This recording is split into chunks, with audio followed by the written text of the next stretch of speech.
Good afternoon, everybody, and welcome to the final Iowa Files for 2024-25. There's always troublemakers in the front who keep talking, but we love them anyway. That's all right. I'm Gail Brubaker. I'm the Executive Director for the West Des Moines Historical Society. I want to thank you for coming and being so supportive. I think this is going to be a fascinating conversation today. Kind of difficult to hear, but it's something that I really know very little about, so I'm very much looking forward to Erica's presentation. This is sponsored by the West Des Moines Library, the Friends Foundation of the West Des Moines Library, and our donors and members. So, if you have enjoyed these series, if you have any ideas for topics you would like to see, or an extra dollar bill or two burning a hole in your pocket, there's information there in the back about how you can support and help us keep providing this free educational series through your ideas and your donations. So, very little further ado, Erica Spiller.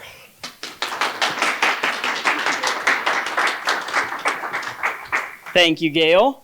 And on that note, have any of you been to the Jordan House recently, within the last couple of years? Okay, if you haven't, or if it's been a while, make that the next stop on your list. Gail, Kelly, and the whole team have done incredible things at the Jordan House, and you need to make sure you check it out. All right, as Gail mentioned, I'm Erica Spiller. I want to tell you up front, I wrote this book 4 years ago, and it is amazing how many little teeny tiny factoids you can forget in all those short years. So if I refer to my notes more than usual, that's why. So this is the book. If anybody has read it and has questions along the way, or just has questions along the way, stop, shout them out. I'm happy to answer those in the moment. Sometimes it's hard to remember them all the way at the end. Before I get started, I do want to share, as Gail mentioned, there are some difficult topics in here. So some trigger warnings for you. I am going to talk about racial profiling and discrimination. I'm going to talk about prejudice, misgendering, forced outing, self-harm, abuse, addiction, violence, death, ableism, and female oppression. If you read the blurb, I'm guessing you knew some of these things might come up, but just in case if any of these topics do make you uncomfortable, please feel free to take care of yourself and leave the room. I want to start with some facts about incarcerated women today, and these facts represent women across the country. So first off, the ACLU has identified women as the fastest growing segment of the incarcerated population.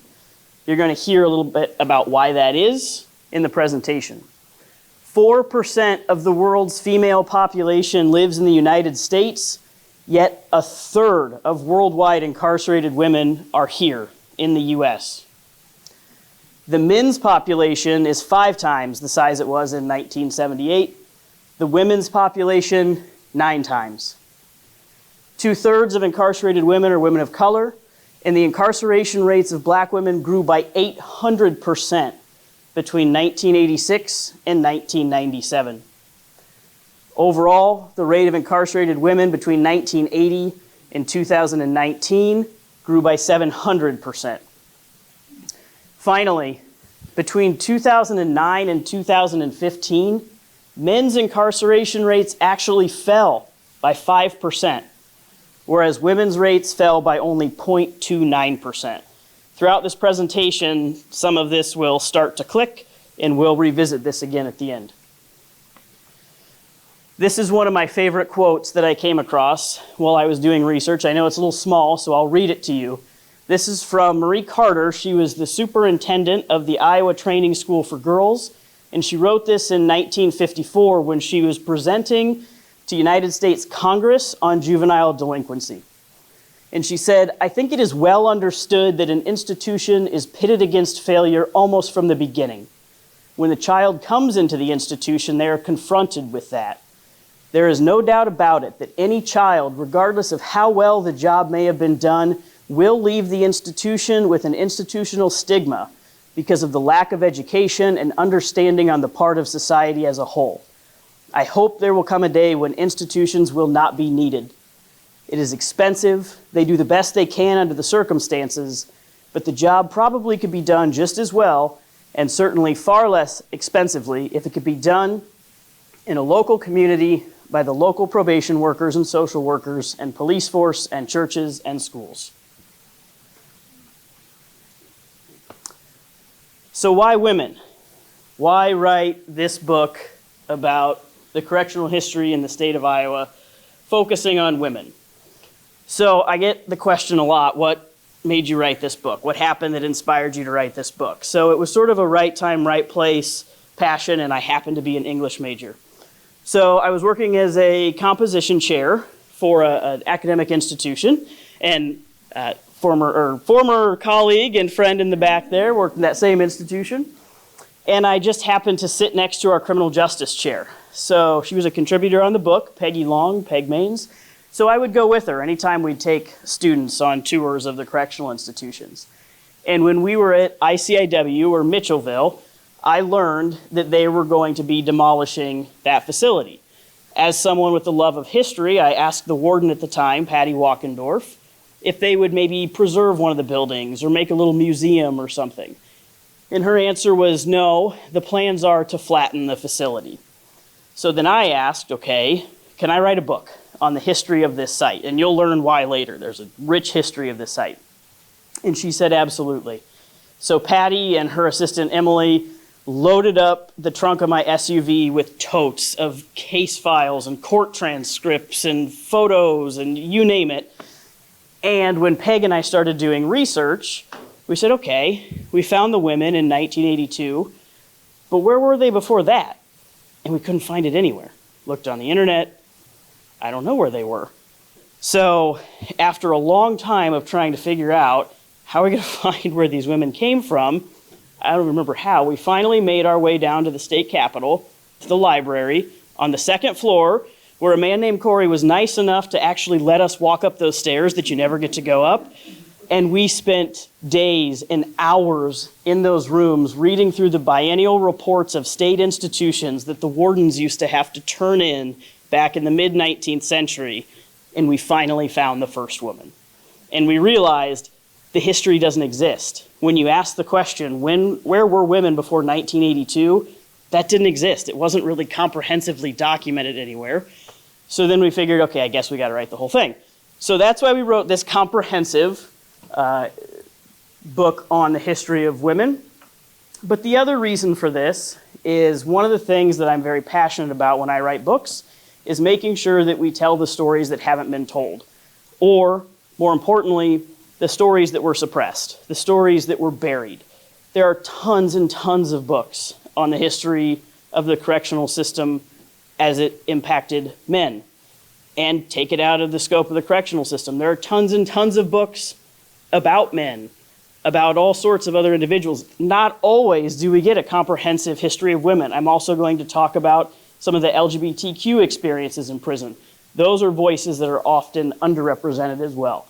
So trying to elevate those voices. A couple pictures you're seeing here in case you're curious. Up on the right, those are some of the girls at the Girls Industrial School at the old Mitchellville site. Down here on the left, that's in Rockwell City, one of the sewing rooms. And you'll notice something I'll talk about later. They actually got to wear a lot of their own clothes when they were in Rockwell City.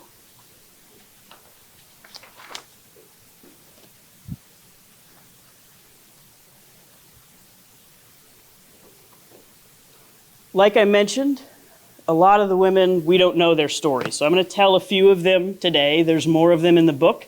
And if anyone's interested in more specific stories, let me know. I can refer you to a number of other books as well. Because we don't know a lot about them, because there's not a lot available, there were some research challenges in writing this book. A lot of primary material, very few people to talk to from some of these eras.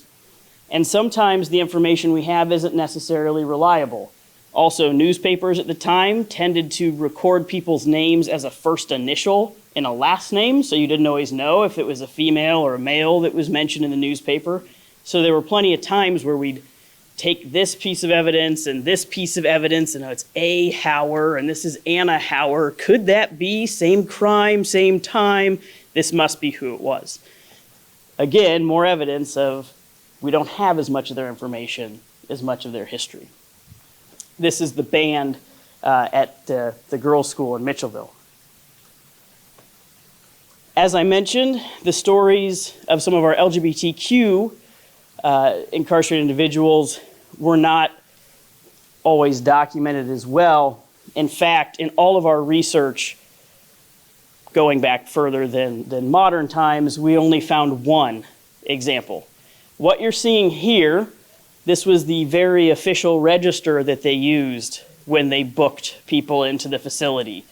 You can see these all online if you Google that consecutive register of convicts, they called them at the time, and you can read through there, their names, their charges. Up here, the third one down, and you can see the red font below it, this is Charles Miller. Charles Miller was arrested for stealing a horse. When Charles Miller was arrested, he'd been living with his wife and their young daughter. And he was sent to Fort Madison. And when Charles was in Fort Madison, he got sick. And he refused treatment from the physician there. Eventually, Charles got sick enough that he passed out. And when the physician went to try and rouse him, removed Charles's shirt and discovered that Charles was born a woman, had been living as a man in Fort Madison. So that line underneath there in red, if you can see it or if you can, it says transferred from Fort Madison. Once they figured out Charles was born a female, they transferred Charles to Anamosa at that time. So these are the facilities that we're going to talk about today.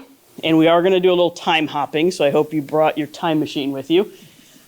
Top one is Fort Madison. You're seeing a picture of the warden's house. The second one here is Anamosa. If you ever want to see any of these, Fort Madison is no longer there in all of its glory. I think there might be some pieces, but most of it is gone. Anamosa is still there. The girls' school, this that you're seeing now, has been completely demolished. Down here is the Women's Reformatory, now a men's institution in Rockwell City. This was ICIW when adult women were in it. That was when it was minors. And then down here on the far right, that's one of the buildings in the current ICIW facility. So we're going to talk about these today. And we will start with Fort Madison. So as many of you probably know, this was a military fort. Eventually abandoned. Like I said, it's been a while. Dates. So they abandoned it in 1813 because of a shortage of provisions. Iowa was still a territory at this time. And there were increasing cries for somewhere to house criminals. So eventually, and by eventually I mean 26 odd years later, they built the Fort Madison Penitentiary about a mile north of where this fort was. When they built the penitentiary, the men were actually kept in the warden's cellar, and they would open that up during the day, they would come out and they would build their own prison, and then at night they would go back into the cellar.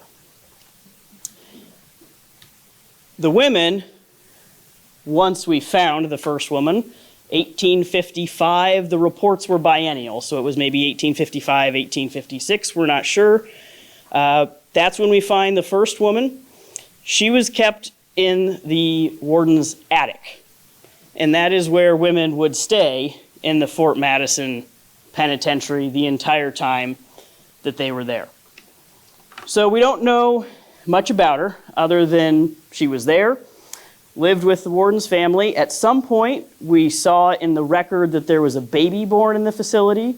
That baby was also allowed to live in the attic. And it might surprise you that they didn't just stay in the attic. They worked for the warden and the family. Cooked meals, served meals, may have done mending, washing, those kinds of things. We don't start to get many more details about the women until about 30 years later. We sort of just know they're there. And if you ever want to read these reports, they're fascinating. These first 20 years or so of reports, now when we see them, they're very statistical. This many people, here's the demographics. These were like stories. They would tell stories about the people that were there, what it was like. I've seen more menus than I've seen information about amounts of people or what they were doing or programming and things like that. So this is one of my favorite pictures. This is my favorite picture. I've spent a lot of time with some people at the State Historical Society. We think this is the only photo that has a female in it. Charles Miller, probably not, because I think we can tell. So later, if you want me to pull this up, you're welcome to come up here and see if you think you can find the female in this photo. So this is a photo of inside Fort Madison. In the back, cover your eyes, they're all naked. They're lined up to go into the shower. And then in the front, they're starting to line up here the other way. So the first women that were here, we know very little about, but this is where we start to see the different trends in why women are incarcerated. So the women who are sent here are primarily sent here for things like murder, or attempted murder, trying to poison a husband, maybe poisoning a spouse to take another lover. So a few of them that we run into, Lena Stanton, hers was actually horse thieving. This was the other big thing. Either you were murdering someone or you were stealing someone's horse. Those were like the two major things that would land you in prison. So, yeah. So Lena Stanton stole a horse and a carriage, so double whammy there. She was 17 and she was pregnant when she was arrested, delivered the baby in jail. She may have been the one that we read about, kept the baby there, but we're not sure. The governor pardoned her, and if you're wondering why, back then we don't have this great probation and parole type system. We're still sort of that patronage Tammany Hall type situation where ultimately someone said, yeah, she's got a good place to go, just let her go, it's fine. So she leaves shortly after. Anna Hauer is there in 1881. She allegedly poisoned her husband, later is transferred to another facility where she escapes, and we lose the trail on her at that point. Elizabeth Porter is another one we run into here. She was a victim of domestic abuse, and this is a theme that will come up throughout the presentation. After years and years of abuse, actually her son killed the father. She knew about it, did not turn her son in, and so both of them were sent to prison. They both received 21-year sentences.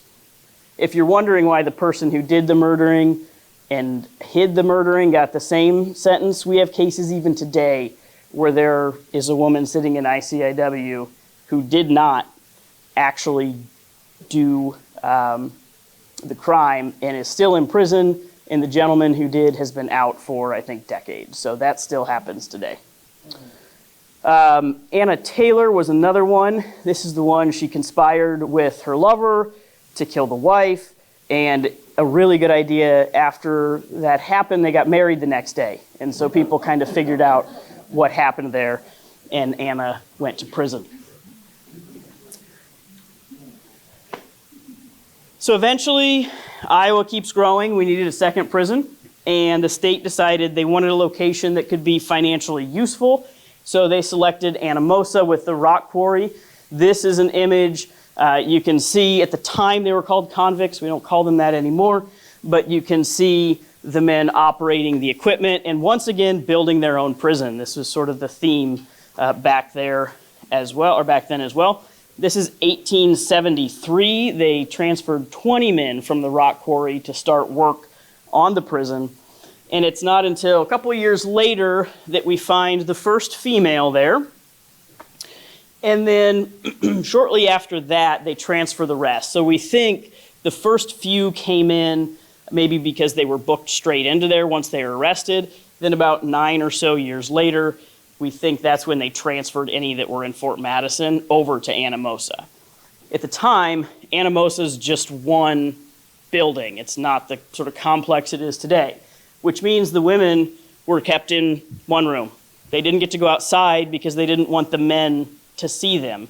So they stayed in here all day, every day, would maybe do some washing, mending. You can see the sewing machines there, but that was about the extent of their day.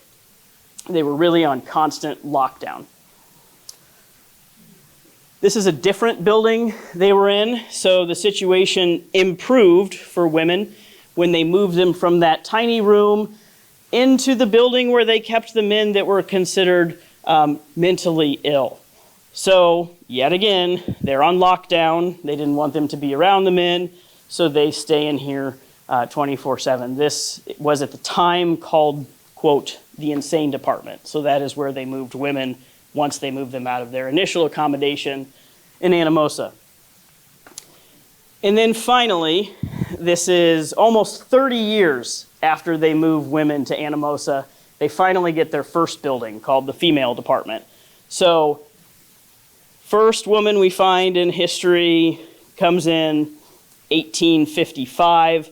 We are 1902 before women get something other than the warden's attic or a small cell house within a men's building. So around this time, 20 women. So the population may have had something to do with it. There weren't a ton of women in the correctional system at that time. But lo and behold, once they had their own building, that population doubled.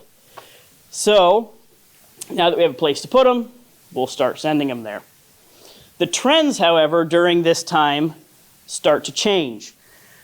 We still have people in there for homicide and things like that. However, now we're starting to see crimes that are against public decency. So if I read down this list, these are women in this list: larceny, prostitution, forgery, prostitution, lewdness, keeping a house of ill fame, running a brothel, lewdness, delinquent, incorrigible, prostitution. So this is what we are sending women, and there are some minors in here as well, at this time. Do you think the men's list looks like that? No, it doesn't. Very, very little of that. In fact, we ran into multiple scenarios where women and men would be caught together. The woman would go to prison, the man would go home. Ran into that quite a bit, especially during this era. And you can see here some transfers as well. There's one of them on here. It might be a different picture. One of these we run into, you actually see some minors that are sent over. So I think it's these two right here. You can see that Red Riding transferred from Mitchellville. When they were in the girls' school, if they didn't finish their programming before they hit the age of majority, they would transfer them to Anamosa. Or if they did something very, very naughty, they would transfer them to Anamosa as well. You can see the top 4 there. Those were some of the 4 that were transferred to Anamosa once that site was ready for them. So some stats when I talked about those public decency crimes: 50% of the women who were incarcerated at the time were incarcerated for these crimes against public decency. 19% of men had that as the charge they were in for. One of the things that we also found interesting working on this section, most of the time the women were married. There was almost no evidence of drug or alcohol abuse with women who were incarcerated, and they were really intelligent. In fact, the warden at the time, we found a quote from him that he deduced women must be mentally stronger than men because they were really so impressive coming into the facility and not having issues outside of whatever this was that they had done. One of the more famous, if you will, inhabitants in Anamosa was Margaret Hosek. Has anybody heard of her before? She's considered the Lizzie Borden of Iowa. Margaret is sitting here with John, her husband. These are all their kids. Margaret and John and the family lived in what is Indianola now. And there's a fascinating book. The two down here, Patricia and Thomas, wrote the book, Midnight Assassin, I think is what it's called, that goes over this whole thing. So she was accused of killing her husband. In hindsight, we don't think that's what happened. We think most likely one of her sons killed her husband. Whether or not she knew about it, hard to say. But here's the thing at the time. Guess how many women were on the jury? None. In fact, one of the reporters at the time who worked for the Register was Susan Glaspel. And so this Hosek trial actually was one of the things that inspired her to write A Jury of Her Peers and Trifles. So it's really fun to read this and read those and sort of see some of the things come together there. Again, as I mentioned, this is one of these domestic abuse themes. Years and years of severe domestic abuse. Commentary of how weathered and worn and beat down she was after all of this, and again, likely another case where one of the children actually did this. I won't spoil the whole book, but it is Midnight Assassin if you want to read more about that. So after this era, we start to move into the reform movement in the correction system. And of course, we're not thinking about the reform movement for women. We're thinking about the reform movement for men. We'll figure out if women get to do that too later. So in 1907, Anamosa is renamed the Iowa State Reformatory. And the warden at the time, McClary, he wanted the women out of there because he needed to focus on reforming the men, and they were a distraction. This is his words, not mine. So he needed to get the women out of there so the men could have a chance at reform. 9 years later, they would get that chance. Put a pin in that. We're going to jump in time, and we're going to talk about the girls' reform school. So in the book, I don't follow juveniles through some of the other places that they went, just so you're aware. Toledo, but their presence at the girls' reform school, which is in the same location as ICIW or Mitchellville, is long enough, it is important enough that it is included in this book. So we're going to take this side journey and talk about the girls' reform school. So this is the little archway into the school. Anybody want to guess where the girls lived in the beginning? I heard it. Who said it? The attic. Yet again, we put the girls in the attic. So Superintendent McCarty was one of the first there, and the girls live in his attic because at the time it started as a co-ed school. So there were plenty of boys, and we just threw the girls in the attic. Eventually, he refused to take any more females because there wasn't room. So the legislature ordered him to do that. So he said, fine, I'm going to put him in the same building with the boys. Well, that's not decent. So then the legislature changed their mind and they moved the boys to Eldora, where there is still a boys' facility. Before it was the girls' school, this started off as Thomas Mitchell's seminary. Going back a little bit before that, there had been a manual labor camp in Mount Pleasant, sort of long tangential backstory, but lost some land. In the meantime, Thomas Mitchell had tried to start the seminary. It didn't go well. He couldn't really get enough people to make it work, couldn't really fund it, so he offered to sell it to the state. And they were having issues keeping the land down in Mount Pleasant, so they said, yes, we'll buy this. So that's how the juvenile system gets to Mitchellville, where we're going to talk about it there. So 1880, this is when the girls start to be held here, and this is one of the primary buildings.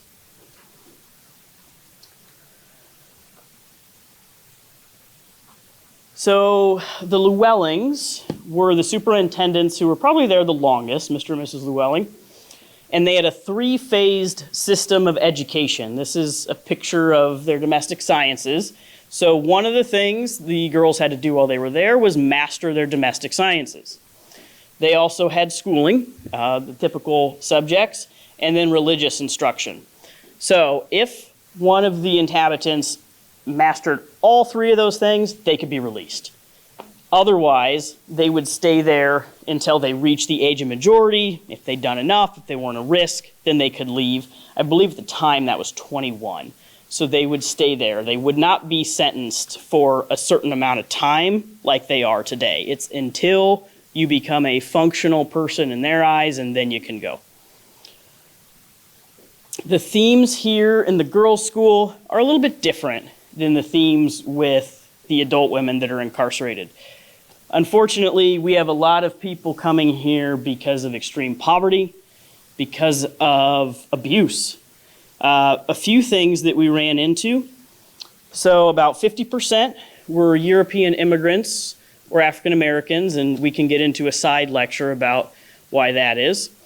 93% were incarcerated for incorrigibility, vagrancy, larceny, disorderly conduct, or prostitution, but here's the caveat on those.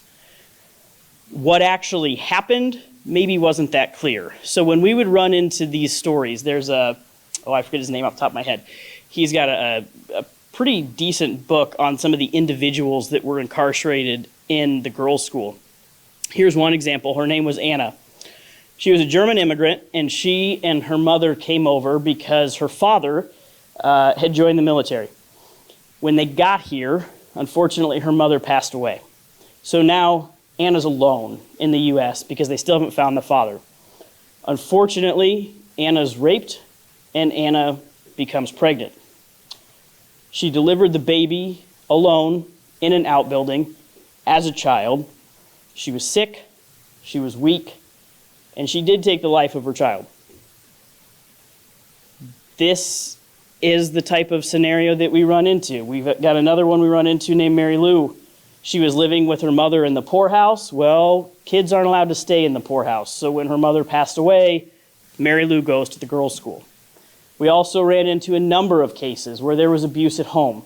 And the only way the mother or the aunt or whoever could get their daughter out of the abusive situation was to say they were incorrigible so that they could get them to safety at the girls' school. Unfortunately, there were far more of those scenarios than any of us would want to imagine.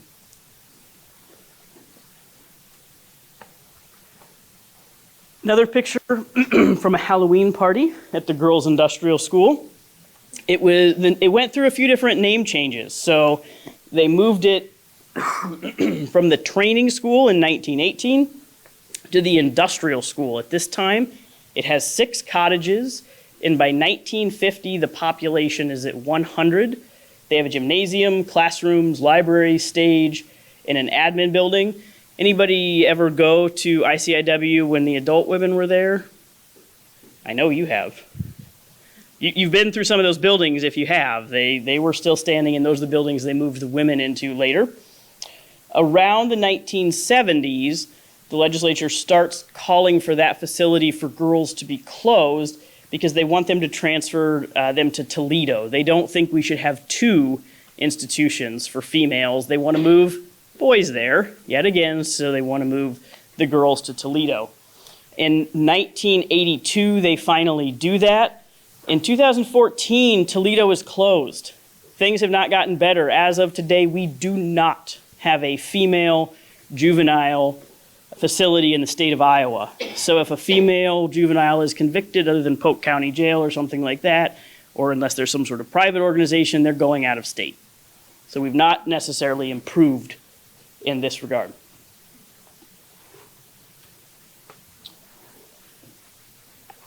This is another picture of the facility. This one was kind of cute when I don't know if cute's the right word, when we ran into this, the X that's up there, this was one of the girls that was there, wrote a postcard to her family and said, "This is my room." Came across that. Okay, now we're jumping back to the grown-up women again. This is the Rockwell City Reformatory. This building is still standing. Men are there now. Again, needed more room for men. Get the women out of there so you can get the men where they need to go. No offense to men in the room. This is just how the state rolled at the time. So 22 women were transferred here in 1918 from Anamosa. This is, again, so Warden McClary could work on reforming the men. They did finally move the women to their first entire institution. So this is the first time that women have their own institution, and it is reformatory at Rockwell City.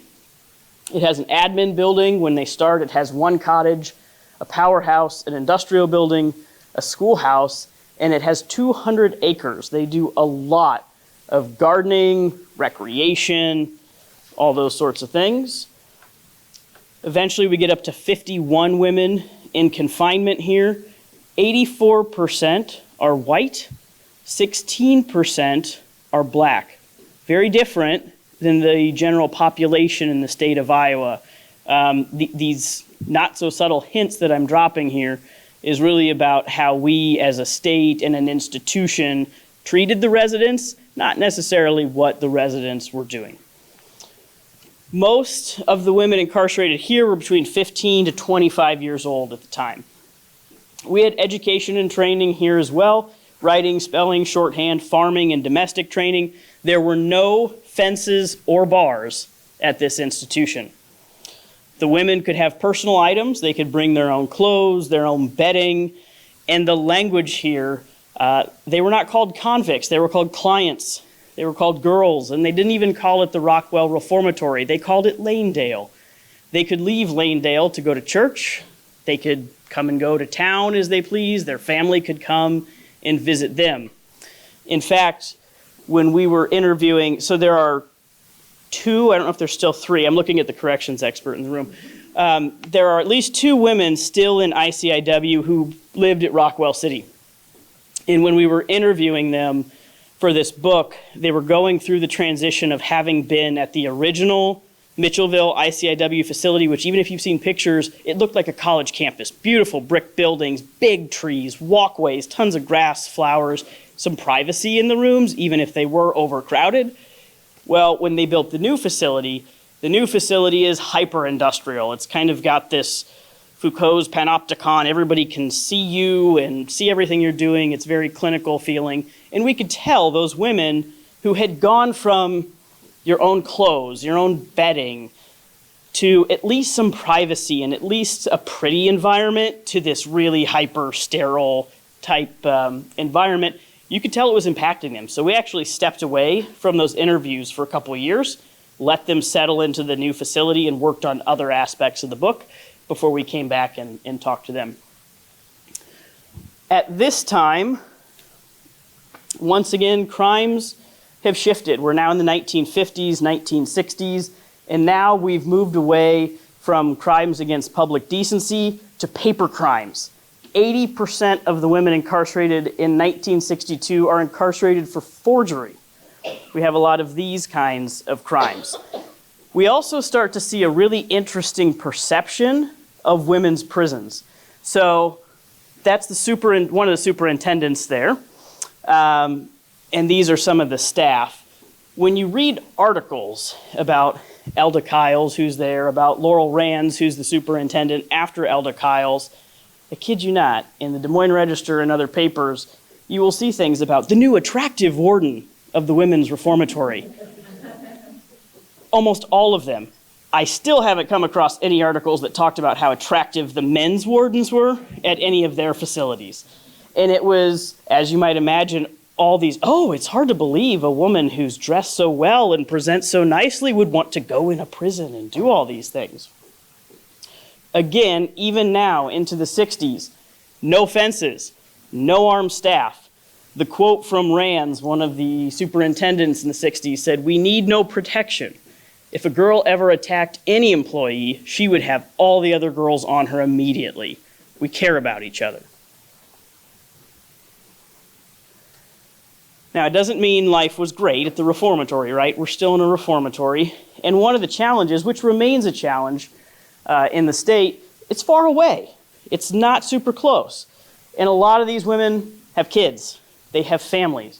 So the ability for them to visit is limited. It's also really limited for any work release opportunities. It's way too far to get them to the city to try and make any improvements there.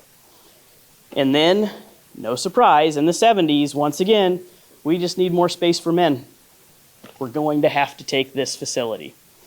So the state starts looking around. Again, we've moved the female juveniles to Toledo, so they realize, okay, let's move the women there, which does move them closer to central Iowa and some more opportunities. So in 1982, we do move the women to ICIW. Here's some of the quotes at that time from some of our state representatives. These are both from Joan Lipsky. This is in response to the legislative proposal to close, at one point, all the female facilities to make room for men. Representative Lipsky said, "You'd put the women any damn place you want and then worry about the men. You can't believe the women of Iowa will stand still for that kind of a program." And then she said, "I take great offense to the Higgins plan. Its main concern is finding a place to house male inmates and doesn't show any compassion for the women at all. I wouldn't oppose a change if a better alternative were proposed, but to suggest just sticking the women any old place in order to solve the men's problem is certainly wrong. I shouldn't really be surprised, though. That's the role women usually find themselves in. But then they do move here. This is Building 5, or was Building 5 of ICIW. These are the buildings that would have been standing when the girls were in them, and then the women were in these until 2000. When did they demo this? 2015, 16. They demoed them at different times, so this one's not there. Still, this is one of the facts people tend not to believe. No fence. Anyone want to guess what year the first fence went up around ICIW for women? 1994.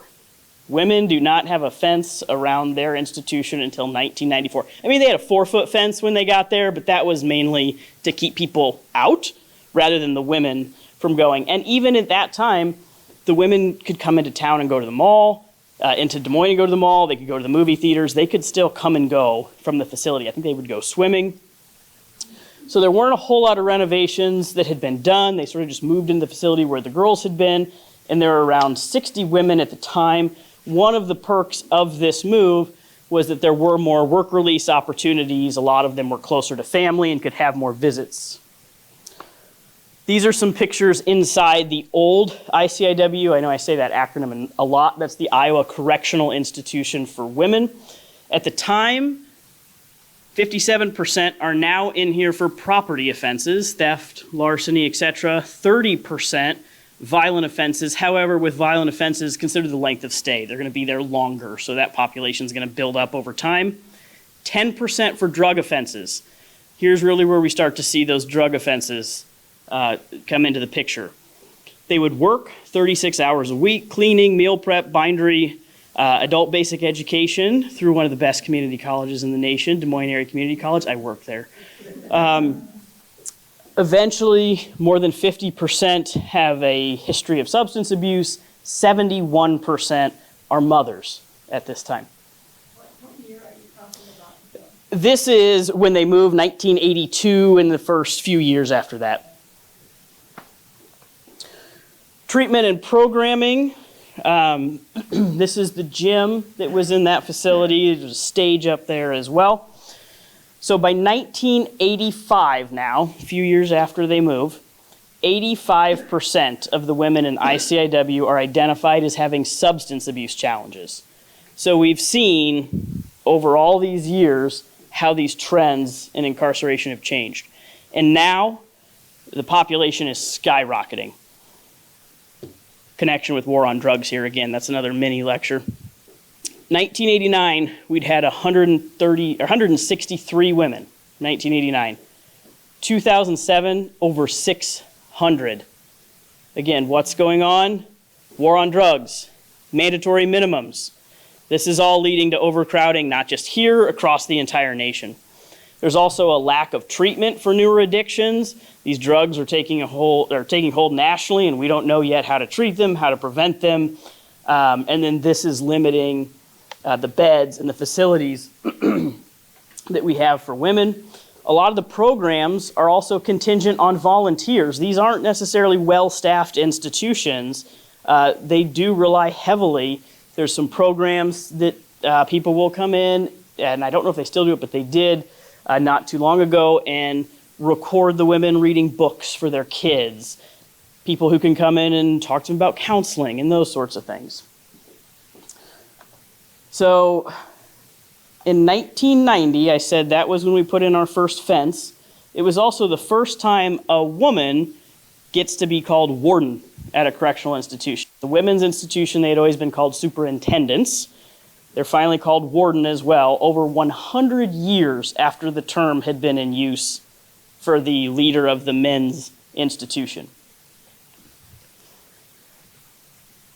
Finally, we move to our current facility. This is the current ICIW facility.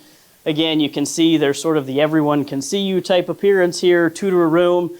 Up in the right, that's general population, 4 sort of pods, 2 stories. That's the inside look on the lower right. Left over here is medical. It's the H unit, and there are some other buildings in there for programming and housing as well. The facility was mostly finished by 2013. It's what you'll see if you go there today. And you can see the stark difference from Rockwell City to this. Although the state is trying gender responsiveness, you can see some of the colors that are used in this, trying to convey a softer, gentler touch. So back to our facts that we started with at the beginning of the presentation. ACLU has identified women as the fastest growing segment of the incarcerated population. 4% of the world's female population lives in the US, even though a third of a third of the incarcerated women are in the US.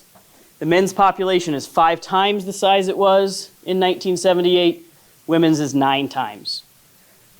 2/3 of incarcerated women are women of color, and the incarceration rates of black women grew by 800% between 1986 and 1997. Overall, the rate of incarcerated women between 1980 and 2019 grew by 700%. By 2009 and 2015, or between 2009 and 2015, men's incarceration rates fell by 5%, whereas women's rates fell by 0.29%. So I've spent a lot of time with this. The themes are really overt and obvious to me. I hope some of those are starting to reveal themselves to you in the influences on women's trends. Incarceration in the state of Iowa, many of which are national trends as well. That's the book. If anybody is interested in that, there's more information at my website at ericaspiller.com. 100% of the book royalties are donated to the DMAC education program for the women who are incarcerated at ICIW. And I'll take any questions. A lot of the increase in incarcerated women, is it related to mandatory sentencing? That's one of the main factors that That's a component of it. Guilty of more crimes. Some of it shifts over time. I think we also start incarcerating people for things that, to Superintendent Carter's point, we probably could have assisted them with in the communities rather than sending them straight to prison. We also, there's this really interesting anthropological sort of tilt on it that we were never meant to live in societies this big. You lose that community influence when you live in smaller towns or, back when we didn't live in these major metropolitan areas. If Timmy did something wrong, the whole neighborhood knew Timmy did something wrong and Timmy didn't do it. That's not the case anymore. We also have all of these other influences and, not to get on a soapbox, but we don't really take care of our people. We don't have adequate mental health services. We don't have adequate services to keep people fed and keep them healthy. And so, then we've got our Jean Valjean scenario here where you got to eat, you got to make money. And if you can't do it in honest ways, you're going to do it in the ways that you can. When you meet these women that are incarcerated, when you talk to these women that are incarcerated, when you hear their stories, these are not people who woke up and said, I'm going to be bad today. The stories would horrify you. Not all of them, but and we do have someone who's worked in corrections for a long time here. I'm sure she'd be happy to answer questions later too, Abby. Women that were literally kept in dog kennels growing up. Women who, to be blunt, had a weapon pointed to the back of their head and said, do this or I'm going to do this to your kid. And I'm not saying that's all of them. Women who had severe mental illness. But guess what the state did? They closed down all the state institutions. So where do they put them? I'll never forget walking in the original ICIW facility, and it was Building 6, the max at the time, and the door slid open, and I looked at the 5 or 6 women that were sitting at the table, and I could see most of them had a disability. And I looked at the CO and said, what in the world? Minor crimes, minor drug crimes, things like this. There really is a huge environmental impact. And, I'm a firm believer in the situation, the family that you're born into and the opportunities you have are so influential. And there's so many people that are not born into those positive situations. Erica, I should have asked this earlier, but at one point you said that there were a lot of, I think 50% were public decency charges? Yes. What constituted public decency at that time? That could be a range of things. Some of them we ran into, people getting caught engaging in sexual relationships in public. Those were the ones where you'd see the man not go to prison and the woman would. You'd see prostitution, keeping a house of ill fame. Those were some of the common ones that you might run into. Okay, so that was all under, because in the ledger it had prostitution, decency, okay. Yeah, lewdness was one of the terms that was sort of all-encompassing for them. Necessarily running around topless or? No, not necessarily. No, I'm sure that would have met the threshold, but not necessarily. Yep. Other questions? Gail? So there were no attempts to escape when there wasn't a fence around, or is it not recorded? From what we saw, pretty minimal. And in fact, it tended to happen. We saw more of that in the girls' school. I think part of it was you do that, you're going to be here a lot longer. And they didn't necessarily have as long of sentences, especially for some of these things, so I don't know that it was worth it. Just the guess based on what we found and what we didn't find. A lot of this we had to make inferences because there's not a lot of detailed information there. Yeah? It's been a long time when there's been signs on your state aid saying don't pick up hitchhikers by Mitchellville. Yes. Yep, you were right about that. Yeah? Did you notice in your research the rate of reoffenders after the switch between having a more relaxed, community-driven vibe, I guess, of the facility to this really strict, harsh, we're watching you? Yeah, I think you see the recidivism trends change with the opportunities that are offered. So when you have education, when you have training, when you have close community connections, you see those numbers decrease. And then, yeah, when you have this, massive people just floating through the machine and you don't necessarily get that level of engagement and that level of support, then you're going to see those trends go back up. Yeah, and in fact, the girls' school is probably where we got the most information on that. And the Llewellings that I mentioned, they had the longest tenure there. And they really genuinely cared about, they called them their residents at the time, and very few of them came back. Very, very few, and that was mentioned by them. And that was a point of pride for them, was how few came back. Yeah? You talked some about being staffed by volunteers. Mm-hmm. At what point was that again, and is that still the case? There are still volunteers at ICIW, not for security or anything like that. The correctional officers, none of those kinds of things, but more programming.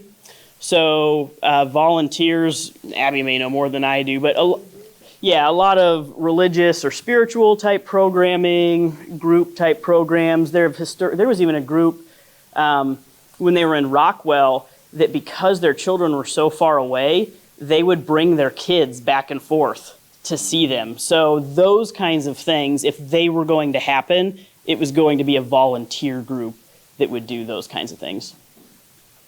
The state would really support we have to do it stuff. We have to keep facilities safe, we have to keep people fed. Other than that, any extras really depend upon volunteers to do it. You didn't talk about food unless maybe it was good for the women because they made their own. Or? The food at ICIW is great. It comes up all the time. Everybody seems to like the food there. I think at Rockwell, yeah, they farmed. They made their own. I don't know. It didn't come up a lot other than mentioning the farming and me just happening to hear from everyone that the food at ICW was great. Men, on the other hand, I've seen a lot of menus. That seemed to be a point of pride for them at Fort Madison. Any other questions? Well, thank you so much. I'll hang around for a little bit, so if anybody has any other questions, you're more than welcome to ask. That was fascinating. Thank you so much, Erica.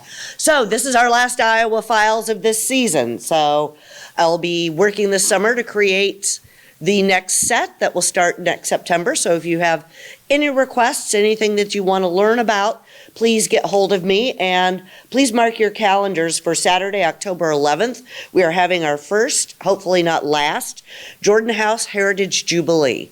So this is going to be an opportunity with cultural experiences, live music, cider pressings. We're going to build a log cabin. There's going to be somebody there from the Raptor Rescue with a hawk, so you can learn more about our connected web of life. And it's going to be heritage games and crafts, including Farm Chore Olympics. So keep a lookout. We'll have more of that. Thank you so much for coming, and I'll see you this fall.